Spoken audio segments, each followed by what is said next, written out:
Awesome, guys. Well, let me kind of get you up to speed here. We, at the end, I couldn't even believe it was this long. Going through my notes, at the end of December, we were in the book of 1 Kings.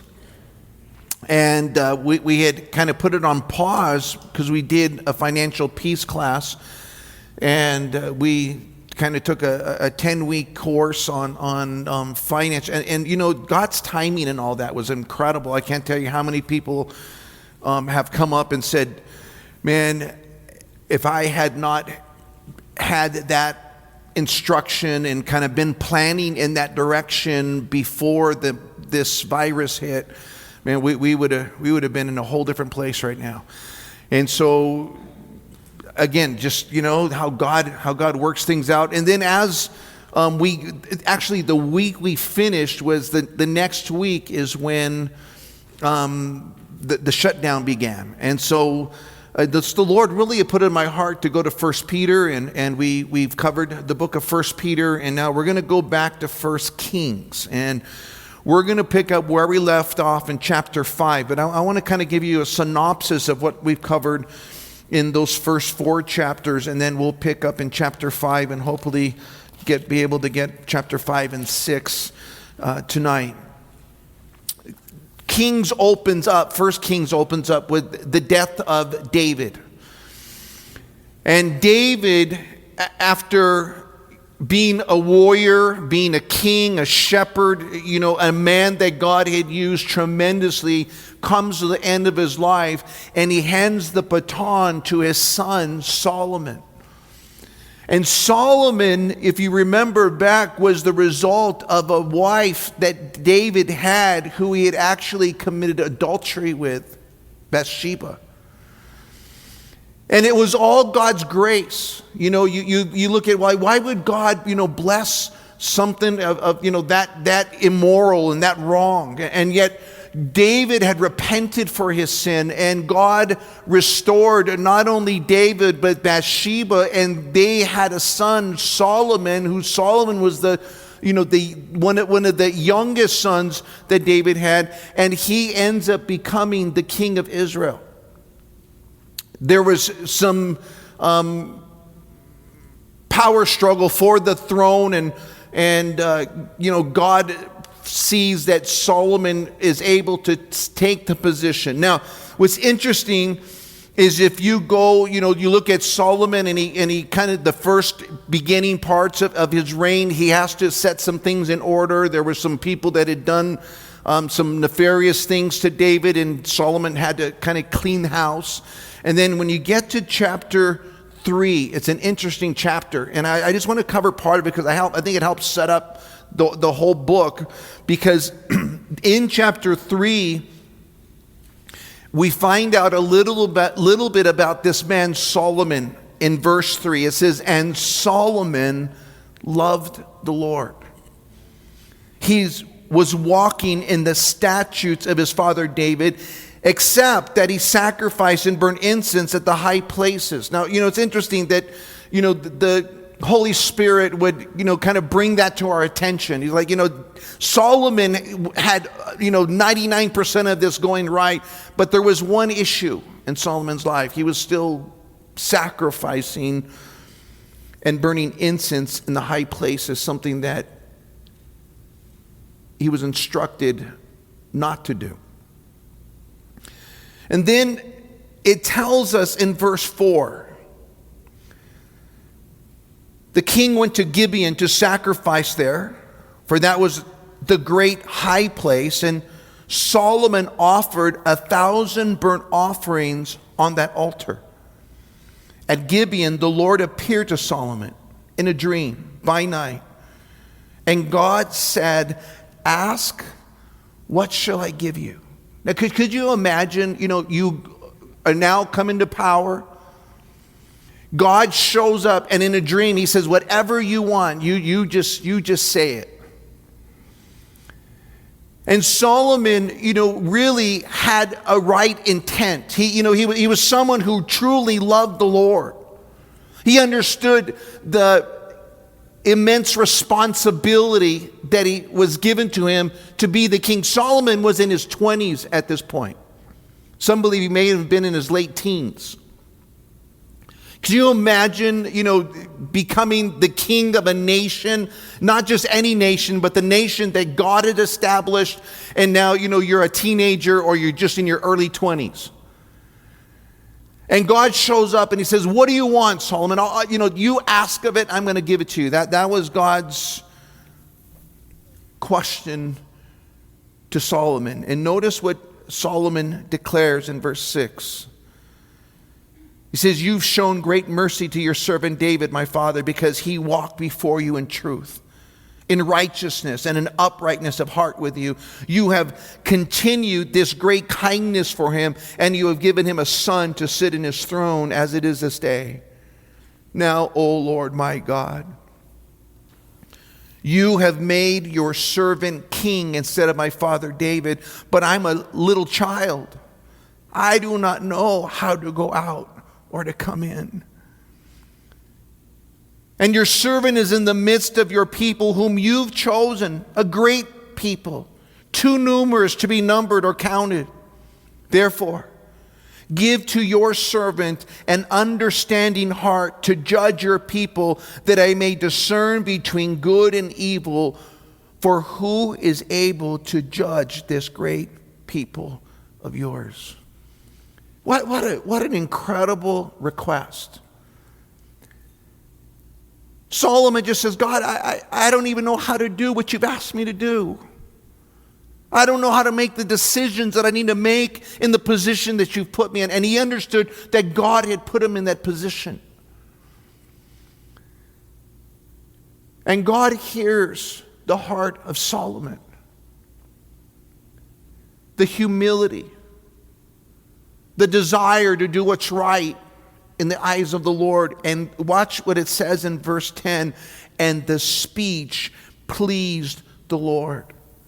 That Solomon had asked this thing. And God said, because you have asked this thing, and have not asked for a long life for yourself, nor have you asked for riches for yourself, nor have you asked for the life of your enemies, but if you ask for yourself understanding to discern justice, behold, I have done according to your words. See, I have given you a wise and an understanding heart, so that there has not been anyone like you before you, nor shall any like you arise after you.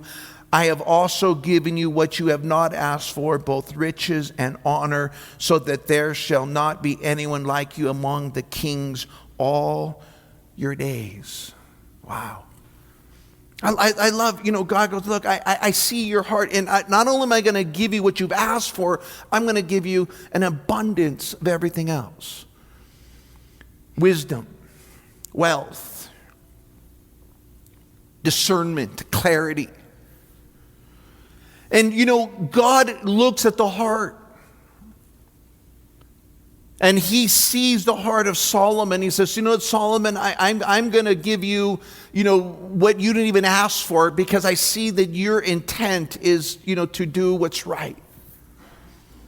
And then he gives him a warning. And I find this interesting in verse 14. He says, so, if you walk in my ways, to keep my statutes and my commandments as your father David walked, then I will lengthen your days. Interesting. God didn't tell him, I'm going to give you length of days. He said, I'm going to give you riches and understanding. But if you keep my commandments, then I'm going to give you a long life.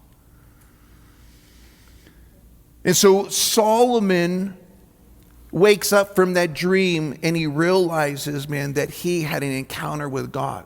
And the first thing that happens is that God declares and shows him that what he had just entrusted to him, as Solomon was having to make a very difficult decision.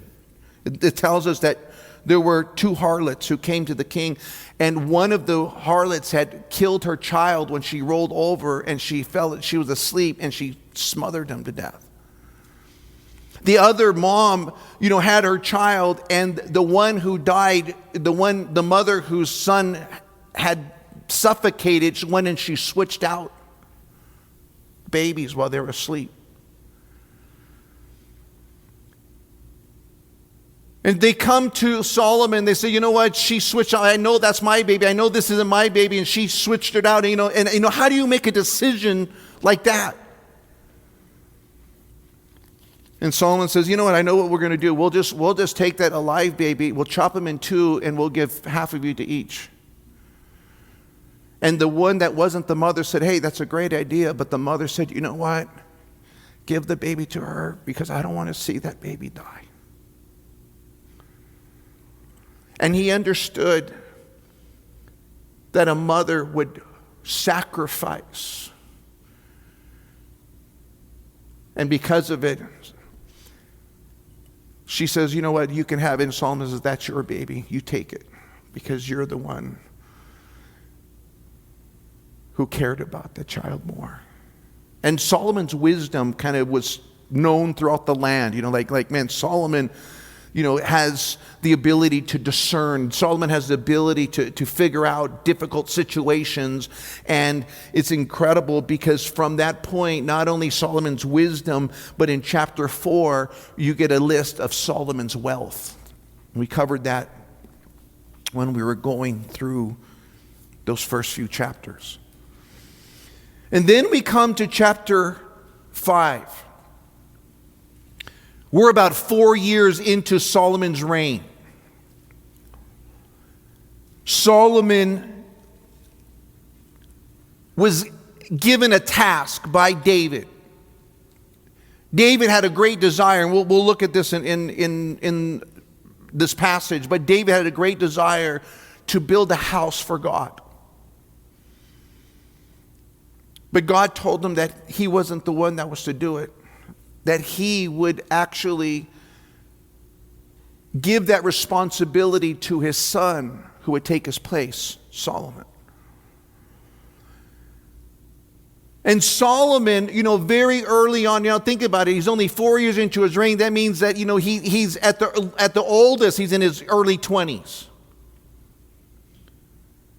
And as we come to chapter 5, it tells us that God began to open the doors. He began to move the process ahead.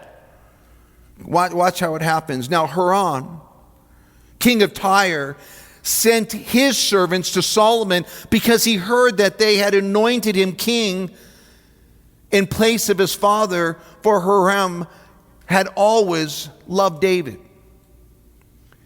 And Solomon sent to Hiram, saying, you know how my father David could not build a house for the name of the Lord his God because of the wars which were fought against him on every side, until the Lord put his foes under the soles of his feet. But now the Lord my God has given me rest on every side. There is neither adversary nor evil occurrence. And behold, watch this, I purpose to build a house for the name of the Lord my God, as the Lord spoke to my father David, saying, your son whom I will set on your throne and your place, he shall build the house for my name. Now therefore command that they cut down cedars for me from Lebanon, and my servants will be with your servants, and we will pay your wages for your servants according to whatever you say. For you know there's none among us who has the skill to cut timber like the Sidonians. Now it's interesting that here Tyre is what we know as Lebanon. David had an agreement with Hiram, the king of Tyre, and he had provided him wood for his house when David was building his house, but David wasn't given permission to build the house of God. He was told, your son will do it. So Tyre just kind of, out of the blue decides, I'm going to go and send my regards to Solomon and congratulate him for coming onto the throne. And Solomon sees it. Look, there's the opportunity. This is the guy that's in charge of the biggest forest in the land. I'm going to hit him up. I'm going to ask if he would provide the wood for the house of God, because God had put it in my heart and God had instructed my father that I was to build the house. And so all of these things begin to be put into motion. And one of the things that blows my mind is that, God is the one who initiates his work. It was God the one who would begin to stir, not only in the heart of, the king of Tyre to send his servants to talk to Solomon, but Solomon sees, there's an opportunity, and he makes the request, and David's the one who had already prepared Solomon for you. So God begins this whole process. Now, it's very clear that this house that was going to be built, it was never intended for God to live in. Matter of fact, in the book of 2 Chronicles chapter 2, I find this to be an interesting passage. It's a parallel passage to what we're covering here in 1 Kings chapter 5. And there in 2 Chronicles chapter 2 and verse 4, he says, "Behold, I'm building a temple for the name of the Lord my God, to dedicate it to him, to burn before him sweet incense, for the continual showbread, for the burnt offering, morning and evening, the Sabbaths, the new moons, and the set feast of the Lord our God. For this is an ordinance forever to Israel, and the temple which I build will be great." Watch this. "For our God is greater than all gods." He goes, look, our God deserves to have something of substance so that he can be worshiped. But then he says this, and I thought this was cool. "But who is able to build him a temple? Since heaven and the heaven of heavens cannot contain him, who am I then that I should build him a temple except to burn sacrifices before him?" He goes, look, this isn't going to be somewhere where God, is exclusively lives in. He says, this is just a place for us to come and meet with him. And I find that to be, really a cool picture, because, guys, God doesn't live in a house. We come to meet with God. We come to gather together with God's people so that we're able to, have a oneness of heart and a oneness of mind. We're able to offer up our sacrifice of praise. But God doesn't live in a building. Matter of fact, he says, you're the temple of the living God, that he dwells in us. You're what contains God's Spirit. And, it's not just when you walk through these doors. It's when you're at work. It's when you're with your family. It's in every, place that you find yourself, in your hobby. Every place you go, you represent God. And what's amazing is in this whole picture, you look at Solomon, and Solomon is going, man, I've been given this incredible responsibility just to create a place for God's people to come and bring sacrifices so that we can worship him, because God's worthy of our worship. God's deserving of our praise and our sacrifice. And it amazes me because, Solomon understood, what the purpose was. He understood that the building really didn't mean anything other than it was a place to lift up the name of God. To tell God that they loved him. Corporately, as a community, as a nation. Now, Hiram gets the letter from Solomon as we get to verse 7. And Solomon, understood why David was not allowed to build the house. Because David was a man of war. David had blood on his hands. David had committed, so many atrocities because of his role and responsibility as a warrior. And God didn't want that to be what represented him. He wanted a man of peace to be the one who built the house. And Solomon had peace on every side. What I find interesting is that God honored David's desire to build that house. A cool passage in 2 Chronicles chapter 6. Let me just ask you to turn there, because I think that I really turn to this passage at times when you kind of like, man, Lord, I want this, I want to do this, I want to do this for you. But it doesn't seem like God opens the door for that particular thing that you really have on your heart. But God really honors the heart, the desire. Check this out, 2 Chronicles 6:7. David says, "Now it was in the heart of David, my father, to build a house for the name of the Lord, his God of Israel. But the Lord said to David, my father, for as much as it was in thine heart to build an house for my name, thou didst well in that it was in thine heart." What a cool picture.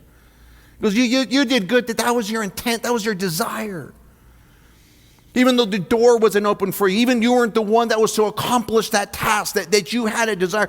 And God at that point begins to put it in David's heart and give him a vision of what the temple was to look like. And so Solomon was handed the blueprints for the temple.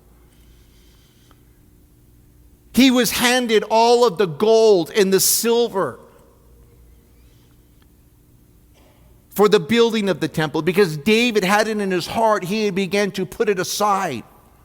Even though David wouldn't build it, he was, preparing for his son to build it, and he was literally putting away gold and silver and, setting up all of the pieces so that when Solomon came into his position, that he would have the resources to do that. That's just God honoring the desire. And I honestly believe that, David has some kind of account in heaven for the temple because he had that desire to do it. He even, began to prepare it and plan it and pursue it because it was something that God had put in his heart. And now Solomon's in that place. And it was also interesting that Solomon understood, look, God has finally brought peace. Now David had to fight against many enemies. The Philistines, the Canaanites. There was all of these different groups that David would have to go against and defeat. But when Solomon comes on the throne, because David did all the dirty work, Solomon comes in and it says that his kingdom expanded. It included, Iraq and Iran. When you go down that list, it was Israel was the nation was much larger than you see the nation of Israel today. And God had given him an incredible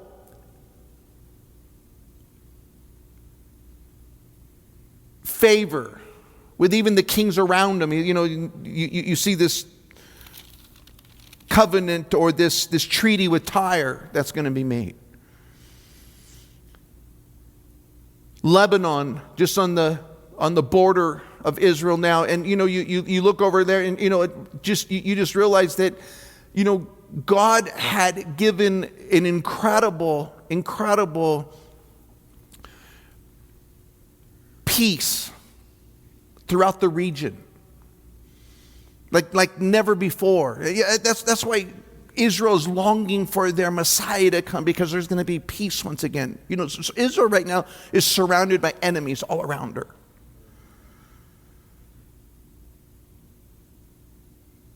On every side, those who want to destroy her, Egypt, and you got all the Muslim countries on every border that want to see Israel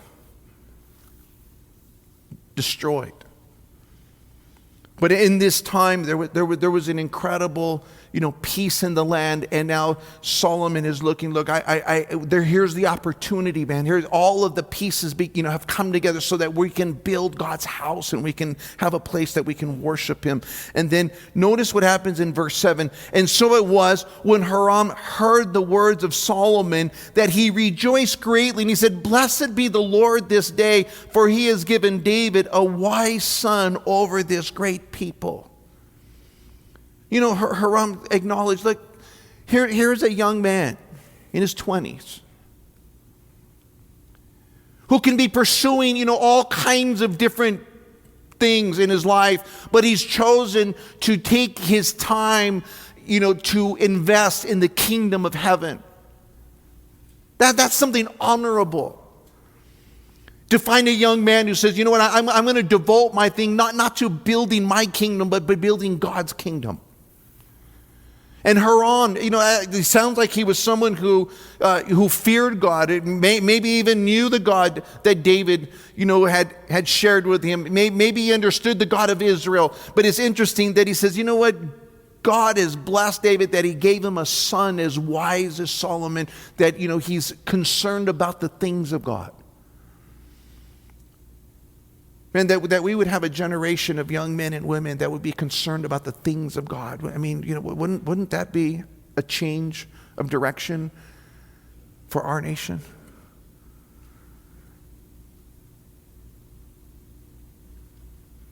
When the young decide that, we want to honor God with our life, man.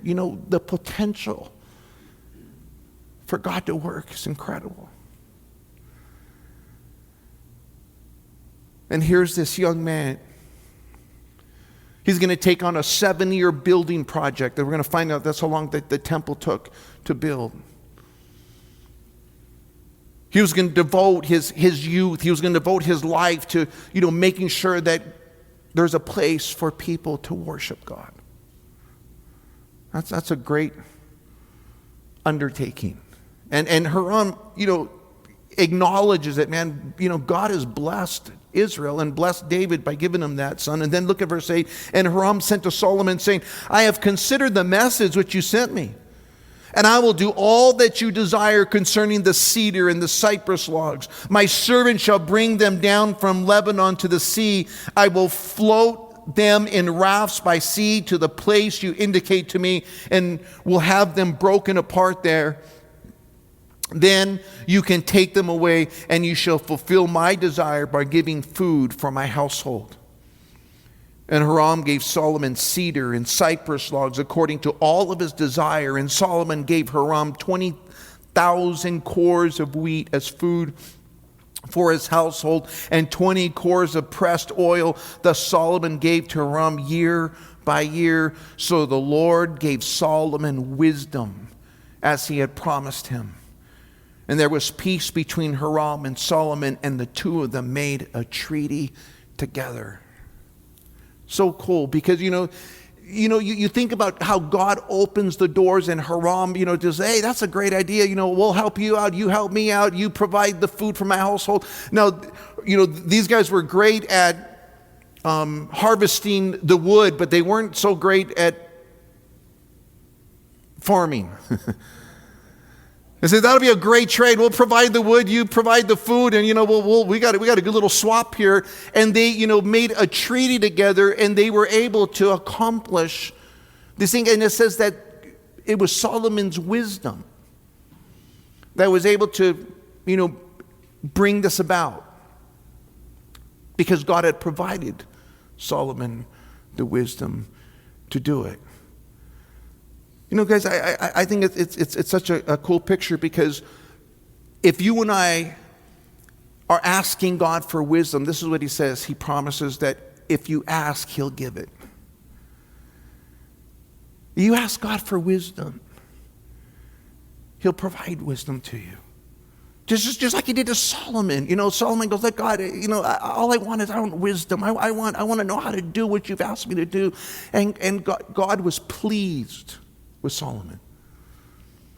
And you and I are told it the very same thing. It says, if anyone lacks wisdom, let him ask of God, who gives abundantly to those who ask.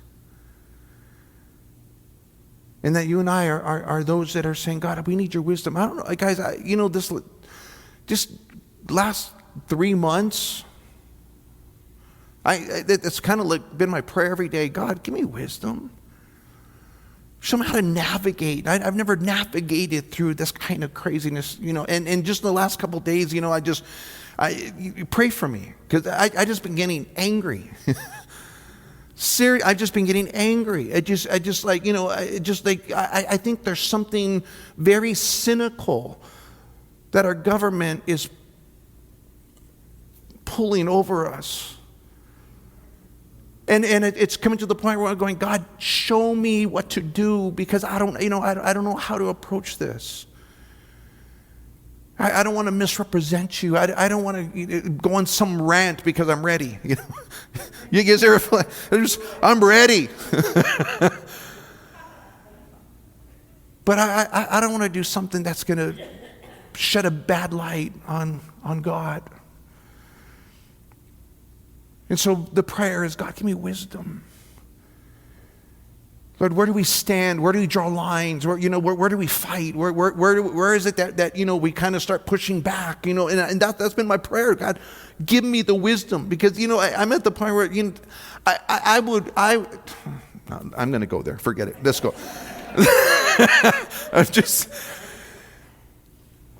You just have to go. If I'm going to live in this kind of seclusion and fear, and in watching, we in our children's ministry, Pastor Jim, and he's literally had to counsel a kid every day last week and this week because they're battling with depression. Because they're even, on the point where they're just going, man, I don't even want to live anymore. And these are our 10, 11, and 12, and 13-year-old kids. And you wonder, when do you say, all right, enough's enough? We were trying to add up the numbers, okay? And we just kind of like, okay, what's been the rate of people catching the virus in Valencia County? And it was just like, it's like 0.00. And then you go, how many people have died in Valencia County? You guys, how many people died? 2. Out of 70,000 people, that's 0.00025. It's more dangerous for you to cross the street. And yet we're living in this fear because we're being bombarded with it every day. I heard the governor said that, if you don't wear a mask, you're going to get a $100 fine. And, okay, I went there. I wasn't going to go there. But at some point you just go, man, what, it doesn't add up. It doesn't look. And so God, give me wisdom. Give us wisdom so that we know how to navigate through all this. And I appreciated this passage because you're looking at Solomon, and, God gave him the wisdom to negotiate so that he was able to do what God had asked him to do, right? And this is where we find ourselves here. And I love it because it says, so the Lord gave Solomon wisdom as he had promised him. You see, it was God who had promised he would give it, and he did. And the promises of God, they always come through. They're always on point. When God promises something, he's going to do it. And he's told us, ask, and it'll be given. Knock, it'll be opened. Right? So it's on us to be asking. It's on us to be seeking. And it tells us that there in verse 13, and the King Solomon raised up a labor force out of all of Israel. And the labor force was 30,000 men, and he sent them to Lebanon, 10,000 a month in shifts, and they were 1 month of Lebanon and 2 months at home. Adoniram was in charge of the labor force, and Solomon had 70,000 who carried burdens and 80,000 who quarried stones in the mountains, besides the 3,300 from the chiefs of Solomon's deputies who supervised the people who labored in the work. And the king commanded them to quarry large stones, costly stones, and hewn stones to lay for the foundation of the temple. So Solomon's builders, Hiram's builders, and the Gibeonites quarried them, and they prepared timber and stones to build the temple. Now, they were hewing stones out of the earth. Some of those stones would weigh 700 tons, 45 feet, 12 feet by 5 feet wide. I mean, even today, you go out there and you just look at the stones around the Temple Mount and under the tunnel of Hezekiah's tunnel, and you're just like, how in the world did they move those things? They had no cranes. Wisdom. And even, to build it in today's world would be a feat, but much less to do it back in, that day was, just, and it's incredible. But God provided not only the resources, but the know-how. To know how to cut the stones out. No, it's interesting that when we get to chapter 6, he's gonna kind of lay out for us, some of the things that transpired in the making of the temple. Look at chapter 6, verse 1. And it came to pass in the 480th year after the children of Israel had come out of the land of Egypt, in the 4th year of Solomon's reign over Israel, in the 9th month of Ziv, in the month of Ziv, which is the 2nd month, that he began to build the house of the Lord. Now, it's interesting that we're given a time frame here. 480 years after the children of Israel had come out of Egypt. 4 years into Solomon's reign, it's somewhere around 966 BC. And what's incredible is, the details of all of these things. We're kind of given instructions here of what it took 7 years to build the temple. And so he's laying out for us some very clear and distinct, details of the time frame, and then he's going to give us the details of what the size of the temple was to be like. This wasn't Solomon just shooting from the hip. This was God setting all of this up, all of the pieces of the puzzle. And what's amazing, guys, is that God knows tomorrow. God knows the future. I mean, he knows what he has in store. I'm panicked, freaking out, going, Lord, what do we got to do? But God already got it under control. He's aware. And it could be that we're getting ready for the final events. It's all set up. God's not surprised by any of this stuff. You just realize, God knows exactly what's going on. Just like here, you look at this whole thing and it's like, God's going, look, all of the time frames and it was all God's design. It was all God's plan. And so I don't have to stress out. I got to remind myself that, though. I don't know about you. Like, you don't have to stress out. Chill out. God's in control. And Solomon begins this task It's there in verse 2. The house which King Solomon built for the Lord, its length was 60 cubits, its width was 20, and its height was 30 cubits. Now a cubit is about 18 inches. The length of an elbow to fingertip, about 18 inches long. That's a cubit. So it's 1.5 feet. So if you're doing the math, it's 90 foot by 30 foot by 45 foot high. That was the size of the temple that was going to be built, that Solomon is building. And he lays out for us, what this was going to look like. He tells us in verse 3, the vestibule in front of the sanctuary of the house was 20 cubits or 30 feet long across.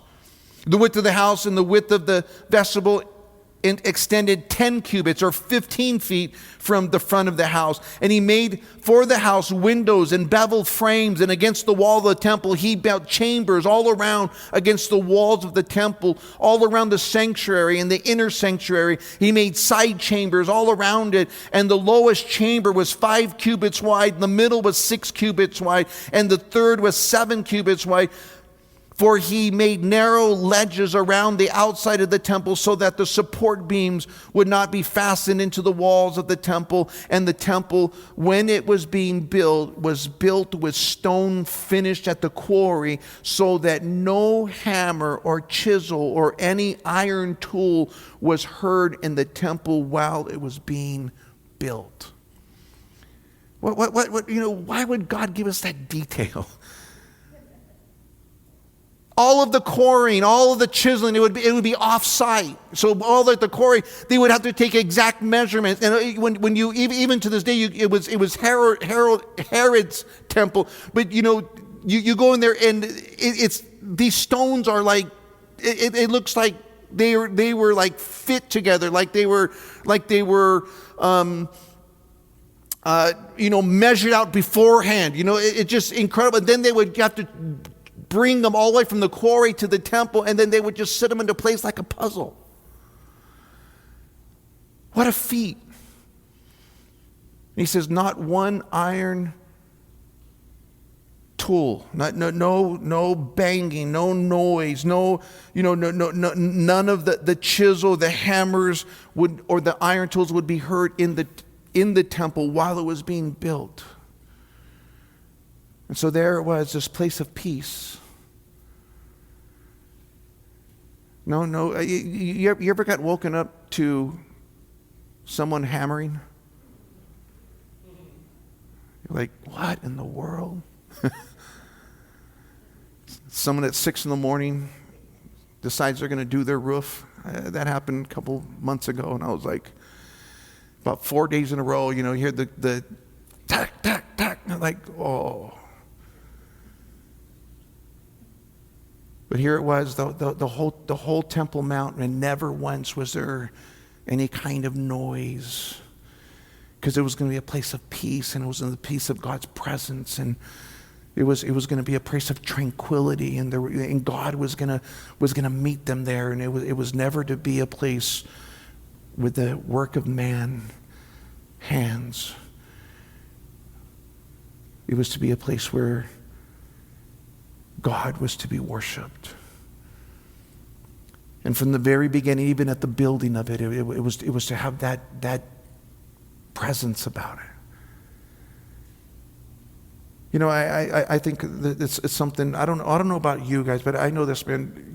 I can be on a busy day and crazy day, and just going through crazy. But I come into the sanctuary, and we're worshiping the Lord, and it seems like, man, that just kind of lifts. Then you sit and hear God's word, and it's just like, all right, man, things are back in perspective again. Everything's okay, because I know God is in control. I got the time to sit with him and meet with him and worship him. And, I did that with my brothers and sisters. And it's to be a place where, perspective gets put back into place. Not the hustle and bustle and the noise and God set it up that way, even in the construction of it. That it'd be a place of just peace.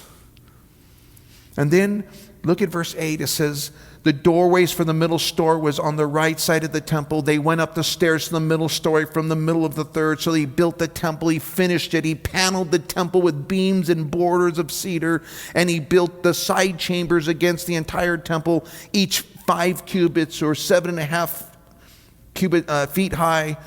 They were attached to the temple with cedar beams. And the word of the Lord came to Solomon. Now remember, it was back in chapter 3, the word of the Lord came to Solomon. And he said, as long as you do what I've asked you to do, you're going to give you long days. It's interesting that now the word of the Lord comes to Solomon again. The temple's built, or being built at this point. And the Lord came. And notice that word, capital L, capital O, capital R, capital D. It's Yahweh came.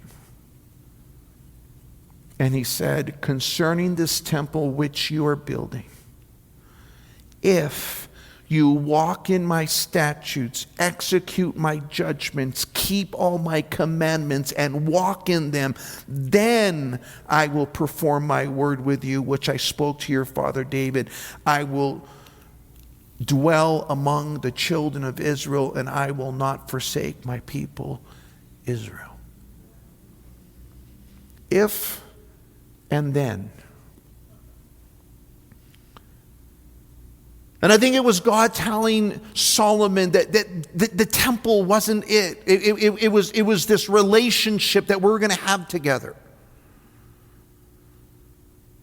The temple's great, and the temple's to be a place where, you come to meet with me, but just meeting with me isn't the end all. It's that you're walking with me. It's that you're obeying me. It's that this relationship between us is something that's active. It's not just, well, I went to church, or I showed up to the temple, I gave my sacrifice, I did my duty. That was never the heart of God. It was never the intention of God. You see, God tells Solomon simply, if you walk in my statutes, you keep my commandments,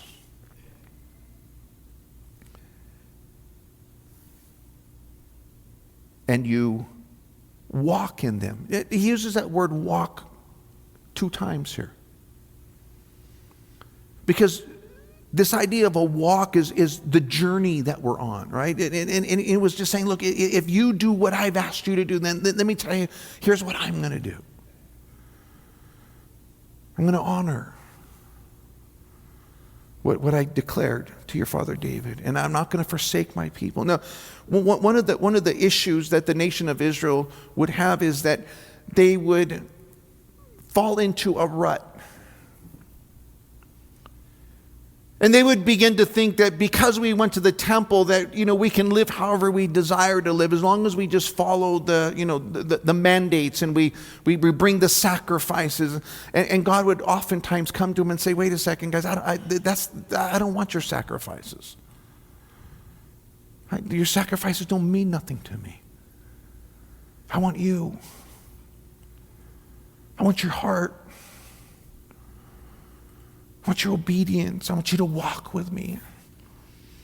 It's in the book of Jeremiah chapter 7, and it would be a time later.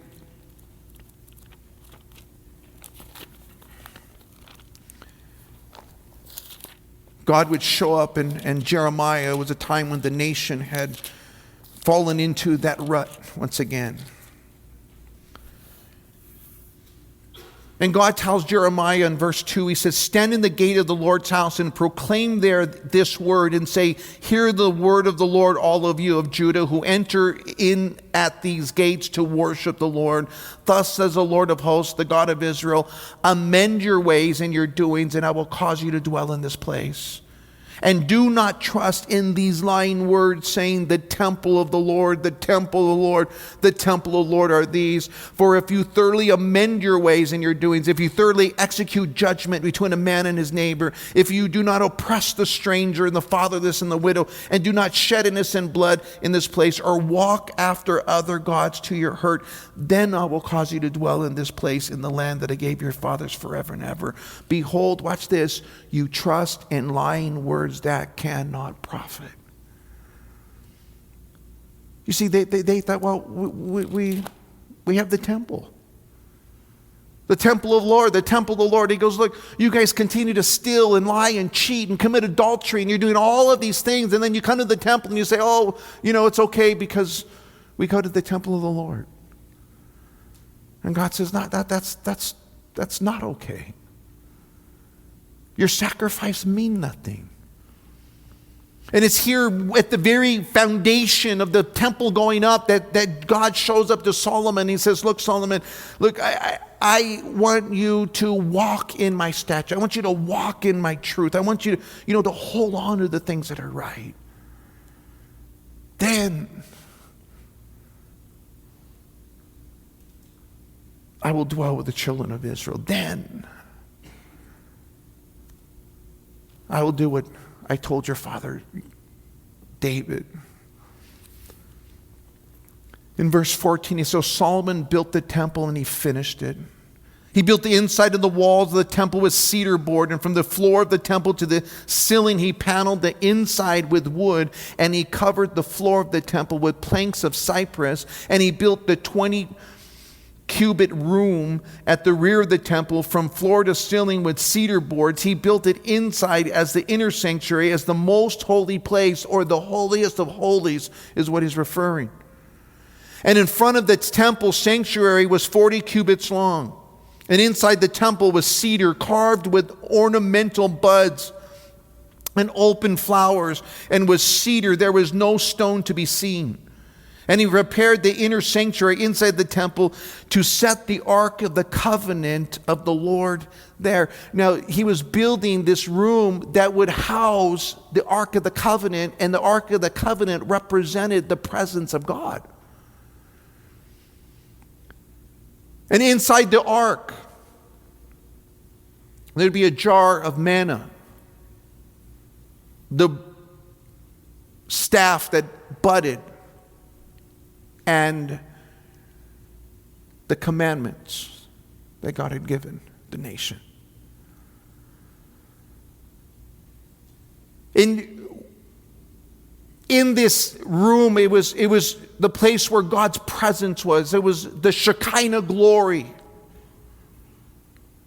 It would be a place that the high priest would enter in only once a year, because it was the most holiest place on earth. And Solomon understands, that I'm building this particular room, cedar all the way around it, and we're going to see here that the whole room is going to be layered in gold. Incredible. Imagine walking into a room and it just this incredible, decor with all of these ornamental buds and flowers carved in and then layered over. Watch what he says in verse 20. The inner sanctuary was 20 cubits long, 20 cubits wide, and 20 cubits high, or 30 by 30 by 30, right? And he says, he overlaid it with pure gold and overlaid the altar of cedar. And Solomon overlaid the inside of the temple with pure gold. He stretched gold chains across the front of the inner sanctuary, overlaid it with gold. The whole temple he overlaid with gold until he had finished all the temple. Also he overlaid gold the entire altar that was by the inner sanctuary. And inside the inner sanctuary he made 2 cherubim of olive wood, each 10 cubits or 15 feet high. One wing of the cherub was 5 cubits, and the other wing of the cherub was 5 cubits, 10 cubits from the tip of one wing to the tip of the other. And the other cherub was 10 cubits. Both cherubs were of the same size and shape, and the height of one cherub was 10 cubits, and so was the other cherub. And he set the cherub inside the inner room, and they stretched out the wings of the cherubim, so that the wing of the one touched the one wall, and the wing of the other cherub touched the other wall, and the wings touched each other in the middle of the room. He overlaid the cherubim with gold. I mean, can you just try to visualize that? Gold, you walk around with a gold chain and you think you're cool. And you got all the walls, the ceiling, the cherubim, everything in the room, and then you got a candle in there, lit, and the thing would just sparkle. I mean, just like. And it was all because gold represented this picture of heaven. Guys, when we get to heaven, gold is going to have no value because it's going to be pavement. It's just, it's going to be, just normal decor. and yet this room was to be a picture. God's throne, God's house. And Solomon had, taken of this great wealth and all of this, all of this substance and gold, and he overlays this whole thing, and you just walk in, and and the only one that can go in there was the high priest. And then he tells us there, verse 31. The entrance of the inner sanctuary, he made doors of olive wood, and lintel and doorposts were 1/5 of the wall, and 2 doors were of olive wood, and he carved on them figures of cherubim, palm trees, and open flowers, and overlaid them with gold, and he spread gold on the cherubim and on the palm trees. So for the door of the sanctuary, he also made doorposts of olive wood, 1/4 of the wall. 2 doors were of cypress wood, 2 panels comprised one folding door, and 2 panels comprised the other folding door. And he carved cherubim and palm trees and open flowers on them, and he overlaid them with gold, applied evenly on the carved work. And he built the inner court with 3 rows of hewn stone and a row of cedar beams. In the 4th year, the foundation of the house of the Lord was laid in the month of Ziv, and in the 11th year, in the month of Bul, which is the 8th month, the house was finished in its details and according to all of its plans. And watch this, and it was 7 years in building it. For 7 years. Just incredible, the detail, that we get this picture, and it's like, man, it must have been a glorious place. But it was just to be a picture of what heaven was going to be like. It was just to be a glimpse. What we find out is that God had given the instructions to David, and David was just getting the instructions because it was to be a replica of what God's throne room was. And so, you look at all of this, and then you realize that in all of this, God's desire is that our temple, that's you and I, are to be a representation of God's presence and God's house. That all of the filthiness and wickedness and all of the stuff that would defile would be purged from us, so that God could have a dwelling place, and he washed it all by his blood. And then you and I are to be walking in obedience and in a relationship with him. Because all of that was just a picture for you and I to understand that God wants his house to be holy, to be set apart. And you're his house. And he dwells with you, and that we would be doers of the word, not just hearers. I think that's what he kept telling Solomon. Don't just talk about building a house. Let's put into action. Obey me, follow me, seek after me, walk with me. And all of this, Solomon, I can't even wait. We're looking at Solomon's life. But one of the things that blows my mind, you look at Solomon, we need to wrap this up, but one of the things that blows my mind, you look at Solomon, is that Solomon, had all of the wisdom, and yet somewhere along the line, man, he began to veer away. We'll be looking at that shortly. All of the wisdom, all of the wealth, all of the blessings. And yet Solomon allowed those areas in his life, man, because he began to marry all of these different women that God told him not to marry. And they began to sway his heart. And you and I are in a world that is trying to sway our hearts. And if we don't guard it, we all have the propensity to just begin to veer, just like Solomon did. It's in all of us. It's in me. It's in you. We have the propensity